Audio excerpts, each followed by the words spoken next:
Hello, and welcome back to Good Chicken Teaching Resources. Today, we're going to be doing the first part of our two-part Getting Started with Google Classroom series. So when you first log into Google Classroom, this is what it's going to look like if you've never made a class before. The web address is classroom.google.com.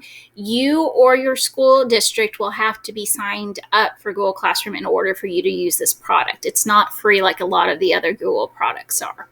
All right, so to get started with your class, you're going to go up here to this plus sign, and you're going to hit create a class. If you were joining a class or a student was joining your class, they would choose join a class, but you're going to create a class today. All right, so then it's going to ask you for this information. We're going to type some in right now. So I'm going to call my class Google Classroom Tutorial. This is section 1, subject, Google. Of course, you would put in whatever information for your class in here. And let's do room 237. All right, and then hit create. Taking it a second.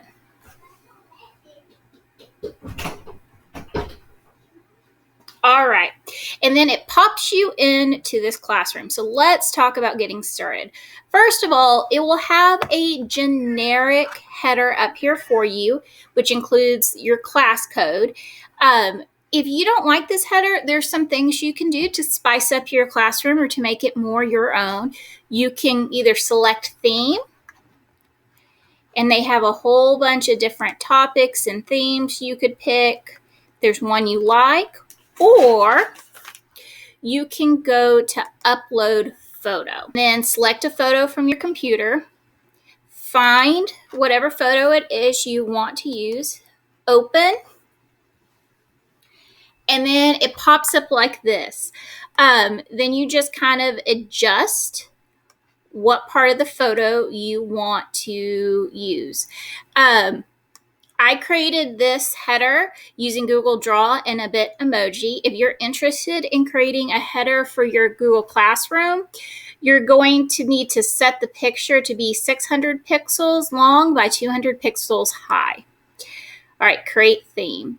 And if you notice, it is darker than when I first pulled it up. There's no way to lighten this overlay.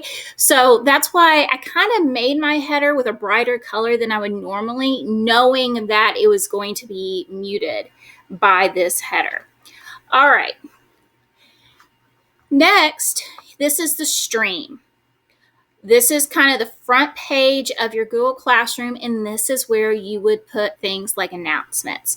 So share something with your class. You're just going to click on it there.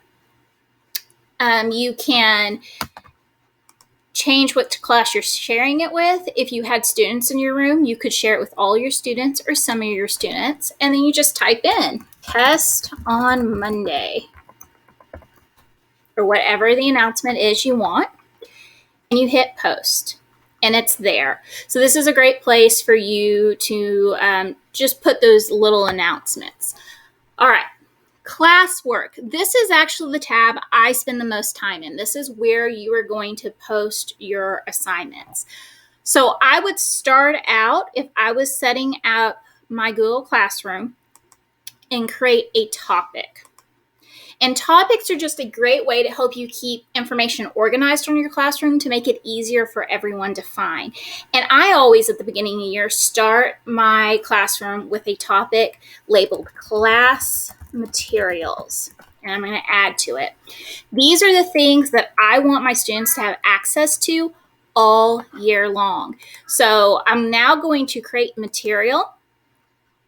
I am going to go to add Google Drive, because that's where my document is. And then I am going to look for my 2000-2001 syllabus.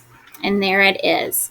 And then I am going to put in a title, class syllabus. And then you can include a description if you would like. This is the class syllabus.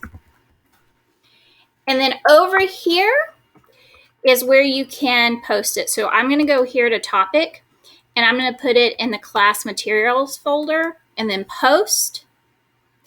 And there it is. All right.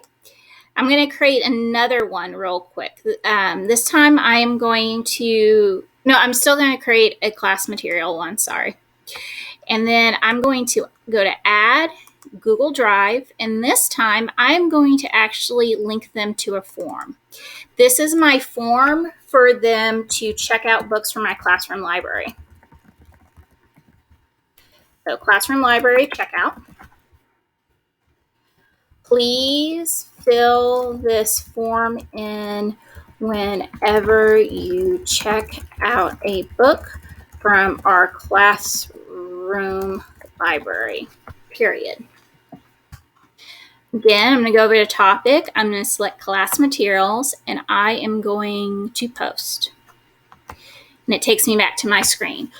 Well, if you notice, they post automatically the most recent thing in the topic at the top. But I want my syllabus to be at the top, so all I have to do is grab it and pull it up, and there we go. It is at the top. All right, just a quick continuing the tour of Google Classroom. This is your People tab. When you have students come in, you will see them populate here. Here's your join code you would give students to join, or you can click that plus sign and you can type in your students' emails and add them to it automatically. Also, once you have students populated, you get an option enabled Guardian email summaries. I love this option. I turn it on. You turn it on. You add your students' parents' emails where it gives you a spot to add them.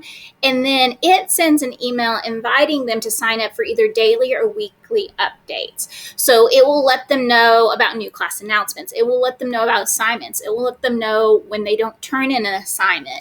And it doesn't replace us communicating with the parents, but it does give an extra layer to that. So I think that's a really cool tool. All right, and then the last one, this is your grade book. There are no grades in here because we have no assignments posted and no kids yet. All right, I hope this quick little overview of what Google Classroom looks like and how to set one up was really helpful.